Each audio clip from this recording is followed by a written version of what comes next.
Aujourd'hui s'est déroulée la deuxième édition du séminaire national à destination des 4e années. Et à cette occasion, on a organisé la journée autour du thème des technologies qui changeraient nos vies. C'est la question qu'on s'est posée pour cette deuxième édition.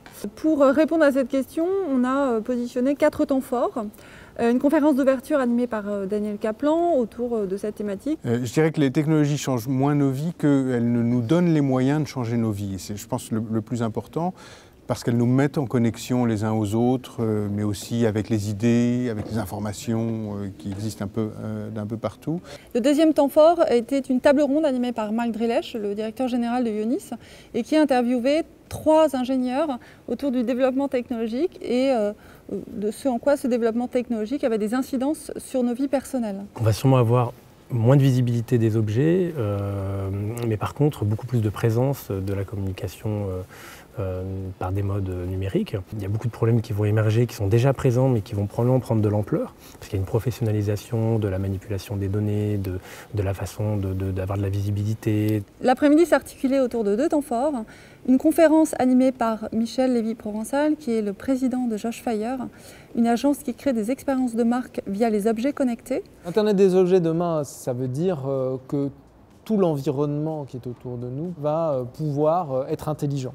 Ça pose aussi une question clé qui est celle de la vie privée, qui est celle du silence des puces. Cette capacité de décider à un moment donné qu'un objet qui est autour de nous peut capter de l'information ou diffuser de l'information. Bref, un environnement qui est intelligent, interactif, qui comprend et qui émet de l'information. La seconde partie de l'après-midi consistait à visionner les 7 vidéos gagnantes, puisque donc, chacun des 7 campus de l'ISEG a réalisé une vidéo qui a été élue démocratiquement par les étudiants de son campus. Alors dans notre vidéo, en fait, on a voulu montrer l'impact des technologies, ce qu'elles peuvent avoir comme impact sur un grand patron d'une grande entreprise actuelle. En fait, c'est l'histoire, on a pris plusieurs films, plusieurs bouts de films, et on les a assemblés les uns avec les autres, on a fait nous-mêmes les voix. Cette journée a été organisée pour fédérer l'ensemble des 4e années. C'est une occasion unique au cours de leurs 5 années dans notre école. Une promotion autour d'une thématique extrêmement importante pour des futurs professionnels du marketing et de la communication.